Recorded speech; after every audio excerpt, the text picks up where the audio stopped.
I'm live. Sorry about the glitches. Sorry about the constant dispute.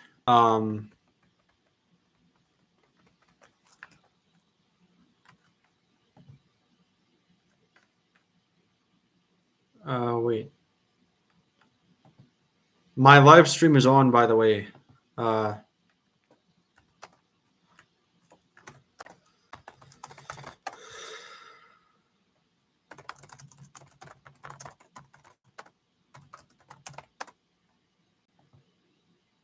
um, Ready to connect.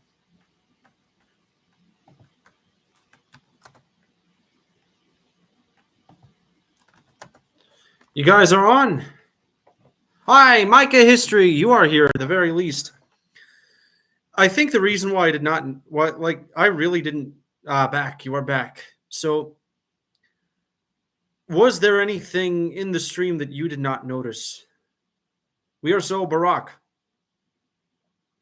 Well, as the president of the United States, you see, as President Barack Saddam Hussein Obama, I would like to announce that, it's not perceived to be the official opinion of, and malarkey, cows, horny donkey cow.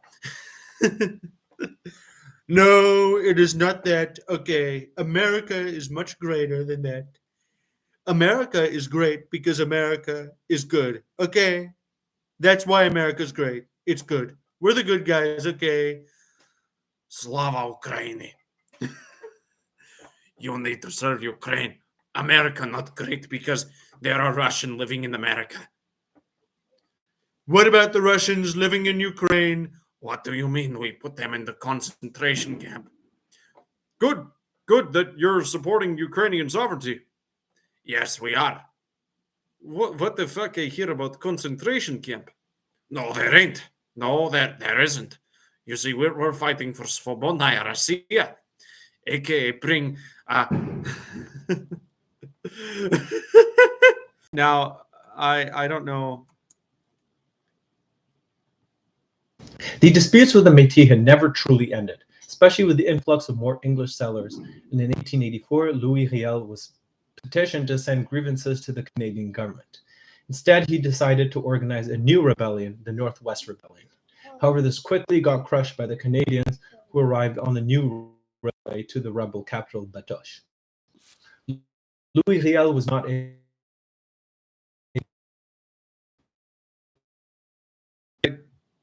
don't know exactly where that was, so I'm just going to pick up from where I left off. Look, Micah, your video is absolutely incredible. I have, just some of the more specific details. I will be sure to use that in the Wolvers. Every single historical thing that I learned, I will use it in the Wolvers. Canada is such a beautiful country. I love Canada. It is my favorite American state. I mean, it literally becomes the center for American reunification in the Wolvers. To escape this time, and he was convicted of high treason. Despite widespread opposition among French Canadians, John A. Macdonald decided to hang him. The use of the railway during the rebellion led to its completion in November, making it the longest railway in the world. Whoa there. What do you mean, whoa there? AFK gonna judo throw my great-great-great-grandpa? Yeah, I'm gonna throw everyone's great-great-great-grandma. I'm a judo throw yours, Micah.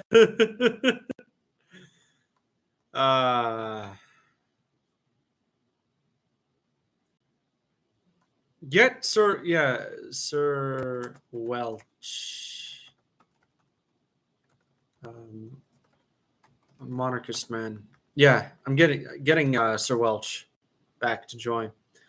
She's dead, boy. You're gonna judo throw. Now, you see, there was once Japanese samurai, a Chinese kung fu master, and a Jewish samurai that were honored, who were honored by the Emperor of Japan. And you see, there was a fly and the Japanese samurai, he chopped the fly into half. The Chinese kung fu master chopped the fly into 4 pieces. The Jewish samurai laughed at 2 of them. Well, the Jewish rabbi laughed at 2 of them. And, the samurai, the emperor said, really? Is that ridiculous? That's ridiculous. But the rabbi, what he did was he said, hey, I can do it way better. And you have returned, Sir Welch. So, all right, I'll restart with the joke. So, a while back ago, the Emperor of Japan had an order. He needed to quell a rebellion, and he wanted to maintain the majority of his samurai be safe. He had realized a plan that some samurai, some warrior, some whatever, would be able to sneak into the rebellion's capital and kill the rebel leader, cause an avalanche to overthrow the capital, and the rest of the rebellion headquarters, whatever, will be dealt with properly by the Japanese government. And so the emperor, he took in 3 people to do it. First one was his greatest samurai. His greatest samurai, he opened a box, out came a fly, and he told the samurai, do what you want to do, what you need to do. So the samurai swung his sword, chopped the fly in half. It was that precise. Then oh no.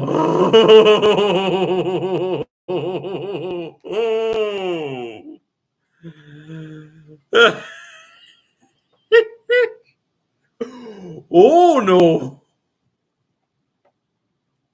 Nice. Uncle Sam. So yeah, then came a Chinese kung fu master. Glorious and most honored Chinese warrior came up. He chopped the samurai in half.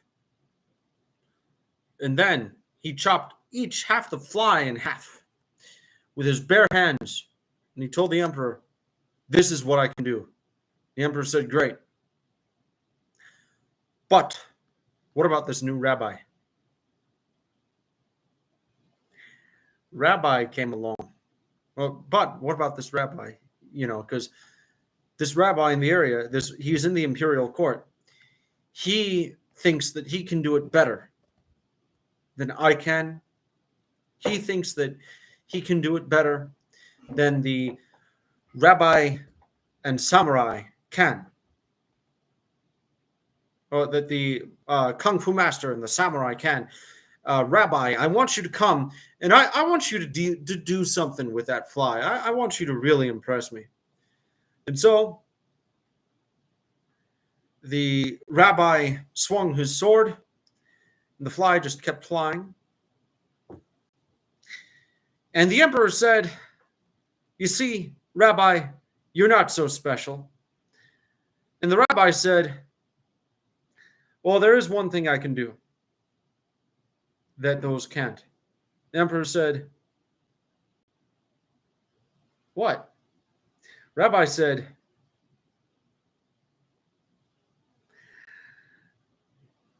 I just circumcised the fly. A circumcision has to be safe, Obviously, the rabbi is the one who got the job. Nevertheless, the suppression of the rebellion didn't end conflict, but only exacerbated it as more English settlers moved west, especially into Manitoba, which in 1890 stopped funding Catholic schools and removed French as an official language. This became a major crisis in the country, leading to Prime Minister Mackenzie Bowles' replacement by Quebec French Catholic Wilfrid Laurier in 1896. Laurier eventually created a compromise where French would be taught in schools where there were a large number of French students, which didn't satisfy either side, but did. I turned on the audio just to hear the circumcision has to be safe. Why were so many Canadians named Mackenzie back then? Solve the problem eventually. The following year would be pivotal in Canadian history.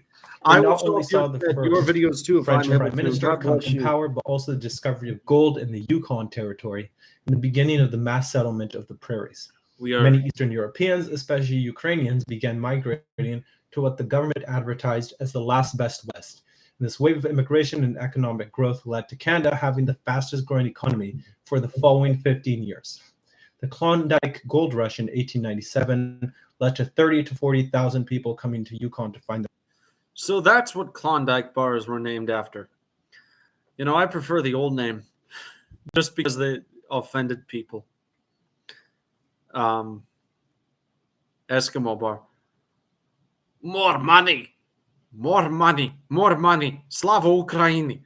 More money. Please send rockets. More money. Never. Gay couple driving on the road. GPS. Go straight. Gay couple. Never. Gay couple crash. Volodymyr Zelensky is a Gentile, Their yes. wealth. When it became its own territory No, he is not Jewish. He's a Korean agent. in You 1898, didn't know? separating from the Northwest Territories. Although Canada didn't end up overwhelmed by a wave of American immigrants, it did lose its boundary dispute with Alaska in 1903. Now, in 1902, Otto Sverdrup, a Norwegian explorer, claimed the Sverdrup Islands for Norway. No. Those islands are Swedish by virtue of them being Swedish. Prime Minister Wilfrid Laurier hoped to unite English and French Canadians as a Swedish. They come from Sweden. Okay, common people instead of just looking towards the United Kingdom. However, his assumptions were questioned in 1899 with the outbreak of the Second Boer War. And the United States belongs to Sweden. An English Canadian. The entire world belongs to Sweden, except Norway, which belongs to Palestine. Enthusiastically answered the call for troops by the motherland. Laurier eventually organized a volunteer force to fight, which got him major flack, from Henri Bourassa, a French Canadian nationalist who did not want Canadians fighting for British wars. By the beginning of the 20th century, the future for Canada looked bright. In 1905, Alberta and Saskatchewan were separated from the Northwest Territories, which also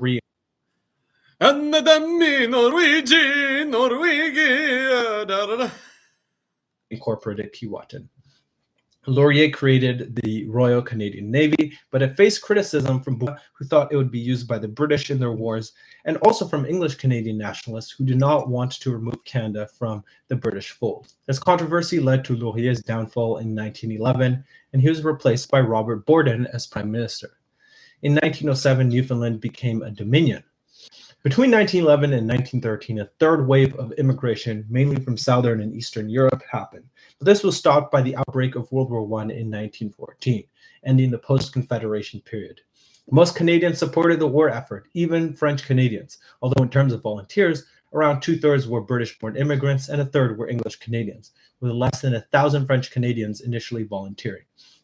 Soon, 32,000 Canadians were ready to fight. Why am I getting Mari Emanuel recommended underneath the stream? Like, I watched like 2 videos from Mari Emanuel. I mean, look, I really respect the guy because he lost his eye. I can relate.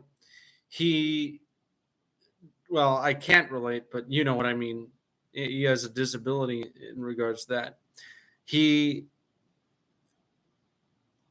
is a good man who's dealing with a lot of shit, very positive. He keeps a very good, positive. He actually became fully blind now.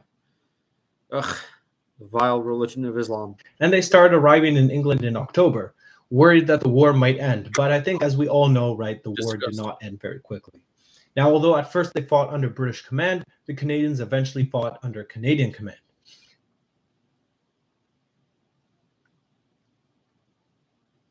In 1917, Canada's war effort was burdened by a lack of volunteers, so conscription was introduced, which caused fierce backlash from French Canadians. In the end, most conscripts never went anywhere, with the war ending in 1918.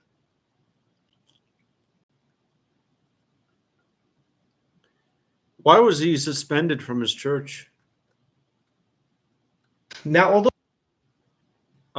Uncle Sam, why was Marmari suspended from his church?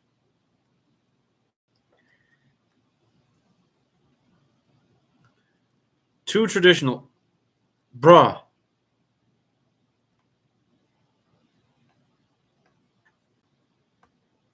Bruh, of course. Of course he's traditionalist. There's nothing wrong with that. Like, really, it's ridiculous. And I might read you a variety of things to explain what's going on in regards to that. It's just horrible, you know. Although the war was over, Canada would never be the same again. The success of the Canadians during the war developed a new sense of national identity, although this came at the cost of 67,000 deaths and 173,000 wounded. Even before the end of the war, major changes were seen, with prohibition on alcohol introduced. Uncle Sam casually changes Christian denomination to a Syrian Church of the East. He was Sunni Anglican yesterday, and he'll be a Qadiani Hindu Catholic tomorrow. I am a Qadiani Hindu Catholic. Okay, there is dragon in Quran. I wish for to debate with Muslim. On April Fool's 1918, although sadly it was not a joke. And women were given the right to vote the next month, although sad. And so the biggest political joke of that century, women were able to get the vote. Like, first of all, let's explain the whole thing from a feminist perspective, from even the most pro-feminist perspective.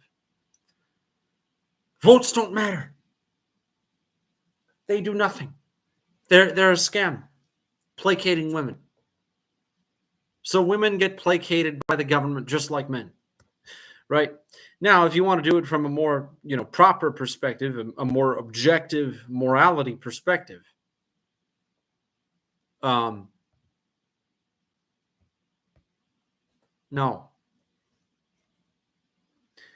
Democracy is cringe. Embrace authentic faith. Norwegian set of a contest. I embrace the authentic faith.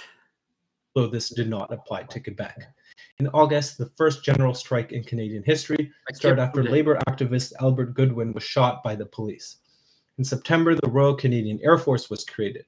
Now, with negotiations for peace taking place in Paris, Robert Borden demanded that Canada have a separate seat at the negotiations, which was opposed by both the United Kingdom and the United States. However, Borden pointed out Canada's enormous losses as proof of its commitment to the war effort, which eventually led to it gaining a seat in the Peace Conference as well as the League of Nations.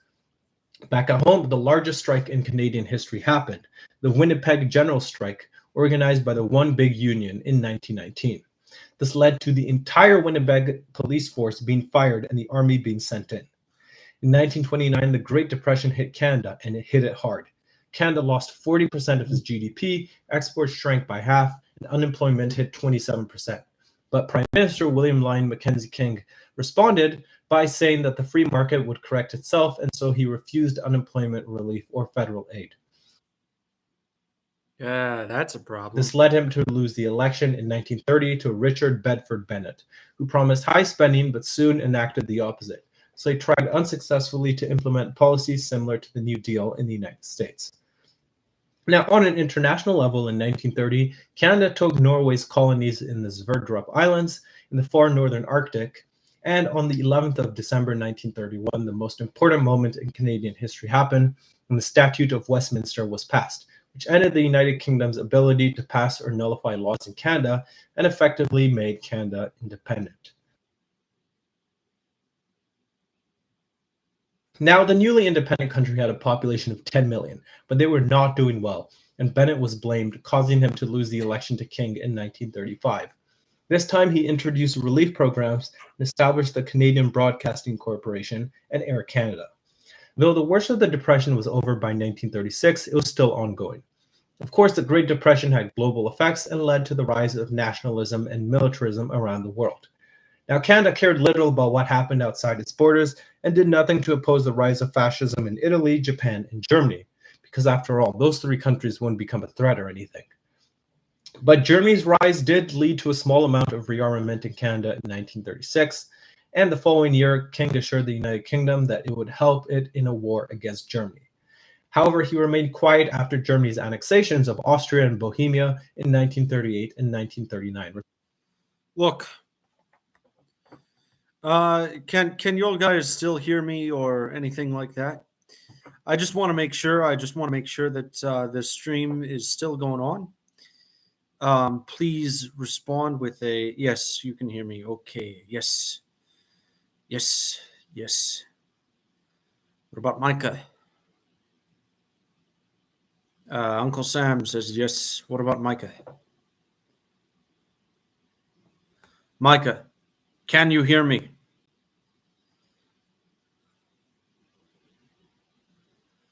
I'll take that as a yes. You're here. Okay. Okay, good that you can hear. God bless you. Yes. Sorry, sorry. Wait, no. Okay, I'll do my best Canadian accent. Sorry about that. I'm just doing my dishes out here.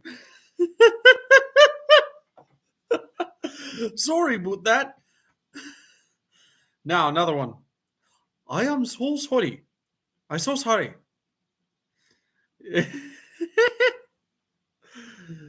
By the way, I think, Micah, you're a little behind on the stream. I think you guys are behind on the stream. So like with me, it's like 22, and Micah's videos need more south. I agree.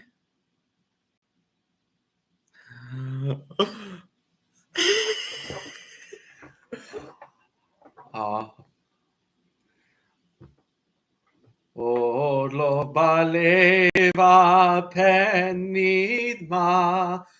I've had enough of the accusations. I am not an anti-Semite. I have had it up to here. I've had it up to here. Yes, all can see I've had it up to here. Stop accusing me. Please stop accusing me. I've had it up to here. Respectively. Now, unsurprisingly, the rise of Germany led to a wave of Jewish emigration, but Canada raised the bar for the amount of money necessary for immigrants to have $5,000 to $15,000, and these immigrants also had to prove that they were farmers. These policies were enacted to restrict Jewish immigration, which was largely successful, as only 4,000 successfully got in. Obviously, though, it's clear where this story is going, because in September, World War II began, and Canada entered its first war as an independent country. The economic effects of the event ended the Great Depression. Out of 11 million people, 1.1 million Canadians served in the military. Much effort was put into building up the Royal Canadian Air Force, and although initially facing setbacks at Hong Kong and Dieppe, Canada was involved in the successful invasions of Italy in 1943 and France the following year. However, just like in the last war, Canada faced a conscription crisis as the number of volunteers decreased, with English Canadians largely supporting conscription and French Canadians opposing it. Once again, though, it changed little as the war ended in 1945, and Canada's worst days were clearly behind it. Yeah, I call bullshit there. It's worse. After the war's end in 1945, Canada had changed from a rural dominion of a dying empire into a high-tech market economy with many resources. Canada's military had over 1 million members and boasted the 5th largest fleet and 4th largest air force in the world. Now that it was prosperous, Canada developed universal health care and pensions for the elderly and veterans. This prosperity attracted many immigrants, and after the war, a fourth wave of immigration happened, still mostly from Eastern and Southern Europe, and mostly to Alberta, Saskatchewan, and Manitoba. Nevertheless, Canada soon found itself caught up in the drama of the Cold War, and it really started in 1946 when Igor Guzenko defected, revealing the existence of a Soviet spy ring in the country. This led to Canada becoming a founding member of NATO in 1949 with help from Prime Minister Louis Saint Laurent.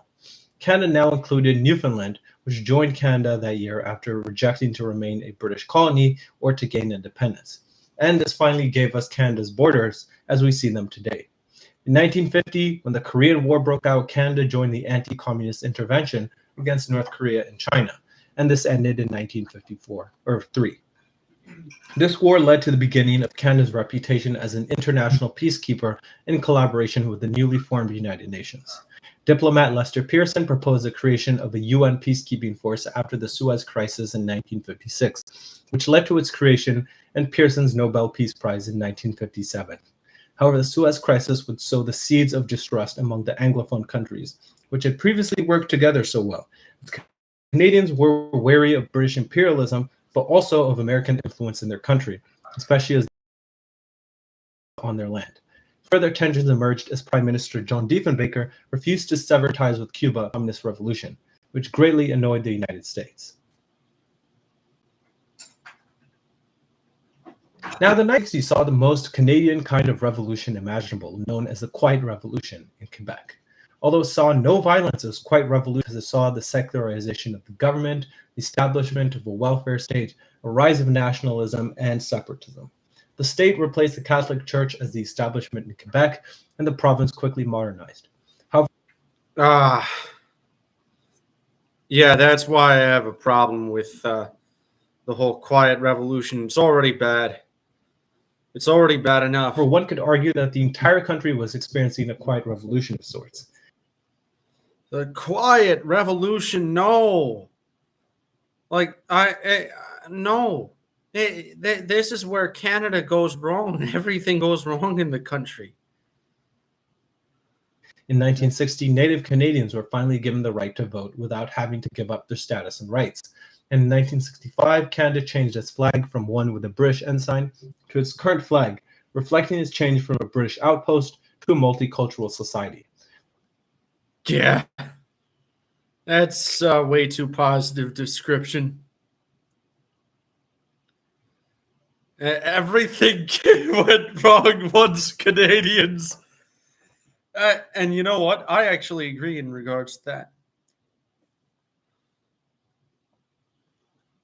This was also reflected in a change in immigration policy, which had previously been meant to encourage immigration from the British Isles, Italy, and Northern Europe, but it changed to one that was open to immigrants from around the world, especially people from Asia and the Caribbean. In 1969, Canada officially became a bilingual country, but this belied the increasing threat of separatism, which culminated in the October Crisis in 1970.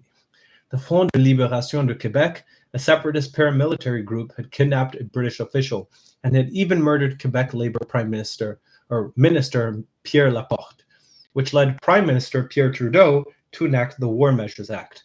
This solved what was perhaps... Oh my God, Pierre Trudeau looks even more ugly than Justin. I could tell he's fucking... Ugh. The greatest crisis in Canadian history, and Quebec separatism would never again reach such an intense level. Pierre Trudeau was one of the most important prime ministers in Canadian history, forming the Canada we know today. He introduced official bilingualism and made Canada the first officially multicultural country. Oh. However, these policies were not universally loved across the country and led to the beginning of Western alienation in earnest, with many Western Canadians feeling that the government was not prioritizing their concerns. So would Canada survive all these changes? Well, in 1980, we saw the answer with a referendum held to determine Quebec's independence. With 60% rejecting the idea, it failed, but wouldn't be the last scare for Canada. Determined to gain full independence, Trudeau pushed for the Canada Act, which was passed in 1982. It ended the last British powers to legislate in Canada and allowed Canada to amend its constitution. It also enacted the Canadian Charter of Rights and Freedoms, a Bill of Rights that applied to both the federal and provincial governments. Now, of course, Quebec refused to sign the bill because they always do this kind of stuff, but this was just overridden by the Supreme Court of Canada, which had enough of their shenanigans. In 1985, Air India Flight 182 was destroyed by a bomb, killing all 329 passengers, of whom 280 were Canadians. It would turn out to have been carried out by Canadian Sikh terrorists and would result in the most expensive trial in Canadian history.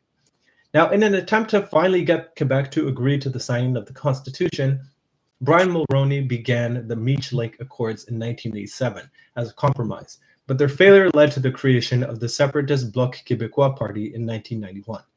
In 1989, Mulroney successfully negotiated the Canada-United States Free Trade Agreement, despite widespread opposition among Canadians who feared the consequences of too much integration. This was then followed by the creation of the North America Free Trade Association in 1994. In 1990, Canada joined the Gulf War against Iraq, its last major military effort during the Cold War, which ended the following year. Now, with its conclusion, military spending was cut, air raid sirens were removed from across the country, bunkers were decommissioned, and the last American bases in Canada were removed. Nevertheless, conflict was brewing at home, this time with Native Canadians, as was seen at the Oka crisis, when some Mohawk activists clashed with the Quebec government over the construction of a golf course on their burial ground. They eventually backed down after an intense standoff. The end of the Cold War did not signal the end of global conflict, and in 1992, Canada intervened in the Somali Civil War, as well as the Bosnian War and the Croatian War of Independence. Its involvement in the Yugoslav War saw some of the fiercest combat since Korea. Canada also intervened in the Rwandan Civil War in 1994. Just as things were calming down abroad, Canada faced its closest call as another referendum on Quebec's independence narrowly failed in 1995, with only 50.58% voting to stay.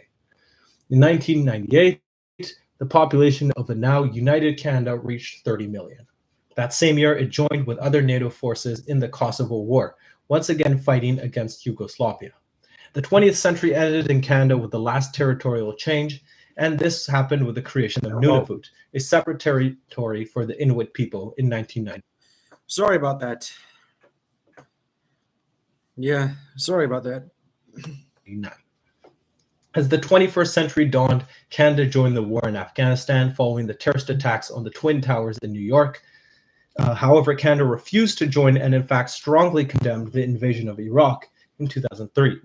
This caused criticism from the leader of the newly formed Canadian Conservative Party, led by Stephen Harper, whose party also opposed the Civil Marriage Act, which legalized same-sex marriage in 2005.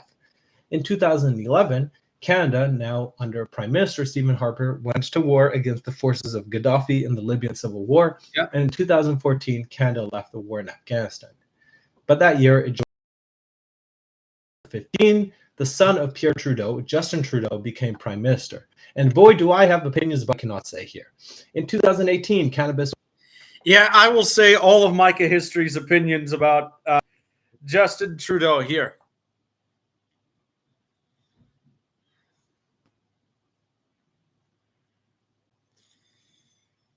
I'm these guys. Yeah, Justin Trudeau is awful. Kill him, fuck him, destroy him, and ensure there's no mercy to people like him. He's disgusting. He's a criminal. Shame on him. Was legalized, making it the second country in the world to do so. In 2020, the COVID pandemic hit Canada, reaching the country on the 25th of January.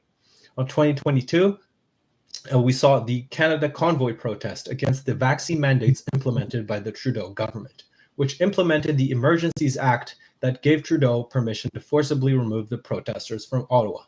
And on that controversial note, I will end the video. So you can comment your opinions on Trudeau or anything I've said in this video down below. Now, of course, I hope you enjoyed this video in general. I hope you learned something new about Canadian history. And of course, happy Canada Day to everyone. See you next time. So, congratulations, Micah History, on making another amazing and glorious epic video. I love the sheer and complete passion and enthusiasm you have for Canadian history. I loved it. I watched. So tell me your thoughts on Canadian history. Well, all right. I'm going to be a little. All right. Here's a bit of a controversial thought regarding Canadian history. I do not regard the Leif Erikson as a valid part of Canadian history, simply because he did not fight with the people who make up Canada today. He is not. He was a Norwegian, and the British would not want anything to do with people like Leif Erikson. Now, my favorite part in the history was when Canada was developed by Britain, when the British helped in the nation. Now, I'm going to be honest here. I support the idea of what is called the Imperial Federation. What do you mean by that? What do I mean by that? The Imperial Federation, aka the Greater British Empire, or what I'll call that, is essentially the British Empire, rather than shrinking down to just one country, which is ridiculous and foolish. It's basically abandoning everything that made Britain great. The Imperial Federation would allow, Leif Erikson was Icelandic.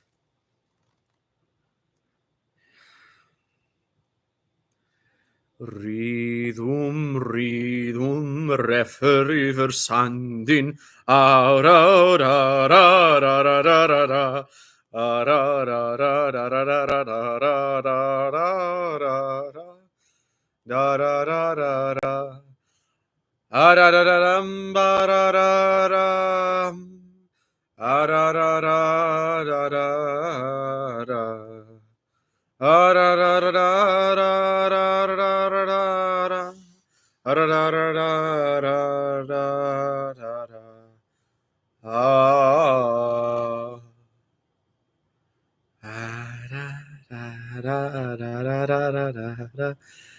All right.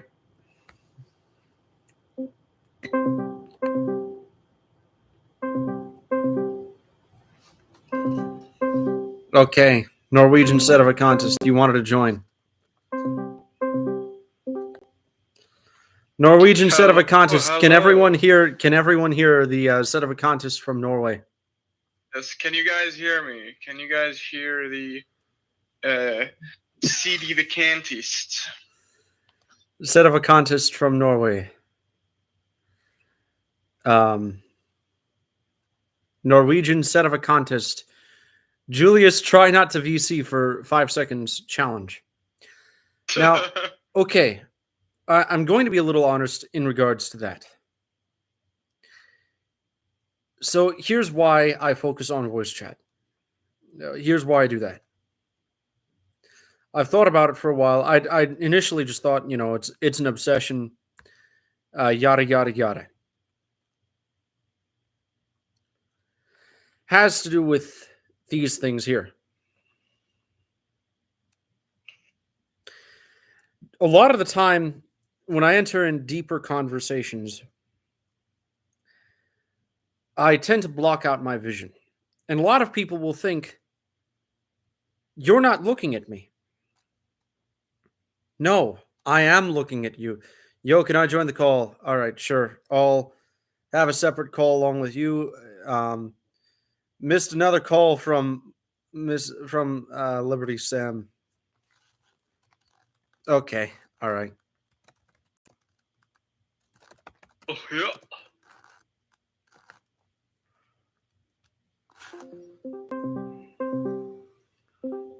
Okay.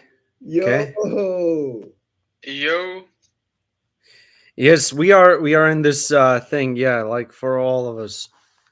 Norwegian, yeah, he has the most Nordic voice. Yeah, I don't think he'll join because he's offline. But I did actually talk to Redeemed Zoomer.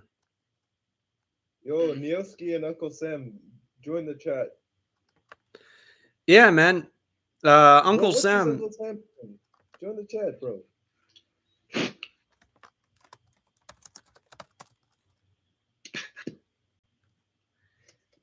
I have the most Nordic voice ever. And Yeah. the- You've Yes, also talked to the Pope. I have not talked to the Pope. I have not. No, you see, Pope Boniface X, he is the Pope. I never spoke with Boniface. Okay, where's Neoski at? Yeah, Nioski. And Monarchist Man. Yeah, Monarchist Man. Well, Monarchist Man isn't in the. Hello. Hello. Hello, everyone. Who's Aorl Myrl? It's Monarchist Man, aka Sir Welch. Bro, this guy joined my server because I made like this super long series on Elizabeth II and her ancestry. This guy was like a hardcore fan. I'm like, I love this guy. And so Yeah, he's been absolute. with us ever since. Wait, he's a monarchist? Yeah, he's the biggest monarchist. Like in terms of he Dude. knows way more about monarchy than anyone here. I can promise you that. Based. Hello. Okay, we're only waiting for Hello. Nioski. What's this guy doing? Nioski's the only one left. Yes. Yeah. Yes, I I am. need to join. Well, at least I'm here. Yeah. Yes, been a so while. we are continuing the live stream here. Okay. So yeah, group chat. The live stream is not over. It will simply just move to discussion. For other people to join in the chat, it will be recorded. So Is it just so discussion you know, time on the chat? everything that you will say will be recorded. Mhm. And feel free to continue looking at the live stream. Continue taking a look at it. Thank you for enlightening me on the situation. Yes. So, question. I mean, okay. I guess for Norwegians, especially because you probably have never watched any of my videos, although also for Uncle Sam, what did you guys think of the video? I think it was pretty good. I like, it's way better than other videos that I've watched, from, small time creators. Yeah, thanks. Yeah. No, I like and recorded and edited the whole thing in 2 days. So I was like pretty proud because of Oh yeah, I'm so proud of you for an epic video. Well, no, it's not probably. It is an epic video. I spaced it out very well. Like you notice this time I have chapters which I don't normally have, but I wanted to make it easy for people to navigate. Well, Yeah, you did good, Micah. you did amazing. God bless you. Yeah, I mean, all. I'm just wondering, like, because none of you guys are Canadians, like, what are some either interesting things or like stuff you learned, that you Canada didn't know, is a or- country that spent the majority of its history getting betrayed by its you think own so? people. Yes, it spent the majority of its history getting betrayed by its own people. Like what are examples of that you think? Specifically, the turn to liberalism is the country being Oh, betrayed by yeah. its own people. But No, also, it's just yeah, sad because it's like I was researching the video and I was like all proud. I'm like, oh yeah, because like I don't know, on YouTube, right? All the videos are not about Canada, so I spend way more time learning about like American and British and French and whatever Chinese history, and then I go back to Canadian history, and this just sort of reminded me of like why I found Canadian history interesting in the first place. Like, there's a lot more than a lot of people think. I yeah. was like all like, yeah, let's go. And then there's the 1960s and the Quiet Revolution. I'm like, oh, this is now so cringe. And It's so sad. Like well, it's so because sad. I'm on getting recorded. I can't voice my opinions on certain things that have happened since then. But I think y'all can. Get some Well, thoughts on that. why can't you? Is that a Canadian law? No, not legally, but in the very odd chance that Do you some still work for the- SPW is watching this stream. Do you still work for the government? I was working for the government last year. I'm not. This year, I'm just teaching kids how to bike. Cool. All right, I'm just wondering because that might have been a factor on why you wouldn't talk about it. Yeah. No, but if you guys remember in the video about what was passed in 2005, that was opposed by the Canadian Conservative leader. That's what I'm referring to. Oh. Yes, we know what you're talking about. You do not have to And it's explain anymore. pretty funny when you think about it. That was only 19 years ago that like the whole Canadian Conservative Party was against that thing, whereas like now they're all for it. They're all for what? What month just ended right now, and that's what I'm referring to. Yeah. I'm gonna be honest regarding that. Like, you don't see disabled people having a Pride Month. You don't see, people with condition, like, you don't see people from actually guys, oppressed countries. Sorry to interrupt. I just have to say something because I just got reminded. So yesterday I was out for Canada Day, like doing celebrations and all that, and I kid you not. Wait, actually, let me find the exact wording so I can tell you. I'll just read it because I saw this sign downtown that just stood out to me so much. Oh God. So I'll quote it directly. All right. The 2S LGBTQI plus National Monument. Coming summer of 2025. Generations of 2S LGBTQI plus people in Canada have been abused, excluded, and criminalized because of who they are, who they love, and how they express and identify themselves. This monument is being built here to recognize this historic discrimination, celebrate the resilience of all queer and trans communities, and inspire the change still needed in Canada. Okay. Let me correct the side. We're like actually making a monument. Like, I think this has never happened in any country before. Yeah, like generations of perverts and the mentally deranged have been accurately described as such. Yo. We Mr. now Sam want to looking- apologize looking for crispy. them, to them, Mr. for Sam's our. looking crispy in the chat. Thank you, Micah. Ah, Why nice. are you all dressed up? Because I can. Yeah. Well, By the way, I gotta say this: my trip to Tupelo, Mississippi, like I really loved Mississippi and going to Mississippi. Dude, I was like disappointed you did end up. Oh, is it Zelensky? Wait, guys, let's listen. Is it Zelensky? Hello, Biden. It's Zelensky. I need 5 billion rockets to bomb Donetsk children. Slava Ukraine. Hello, I will Biden. not send money to Ukraine. We must denazify and demilitarize the Ukraine because of genocide of 10 million Russian people going on under Nazi Zelensky regime.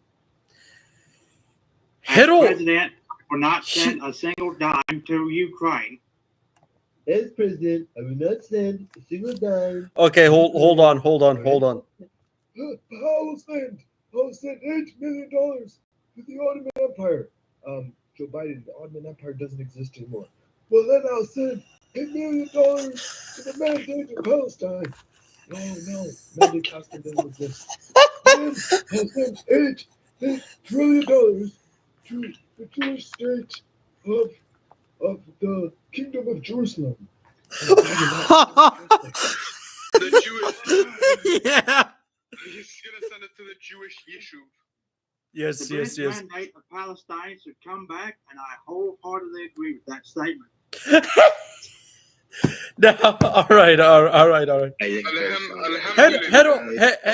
Stuff in the background. Shut up. Okay, we need to bring back the American mandate. Still, American values would be so perfect.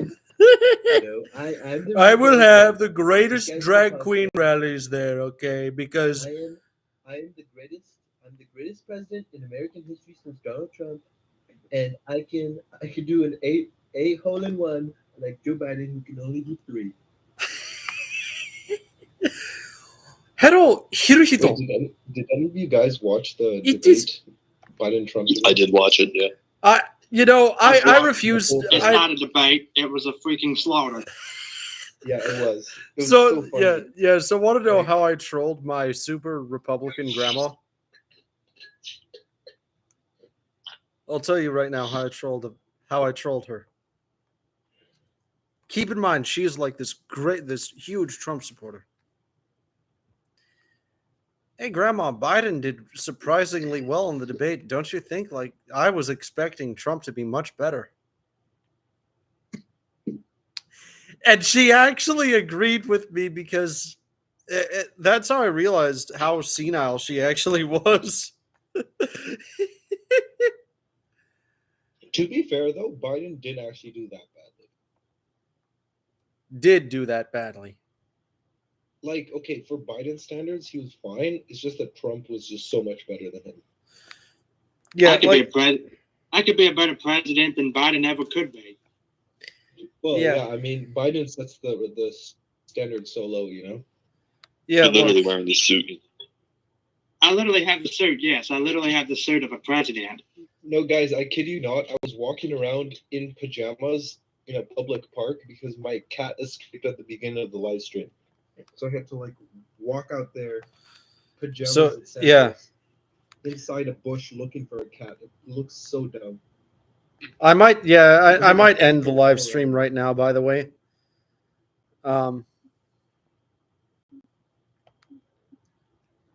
Yeah. All right.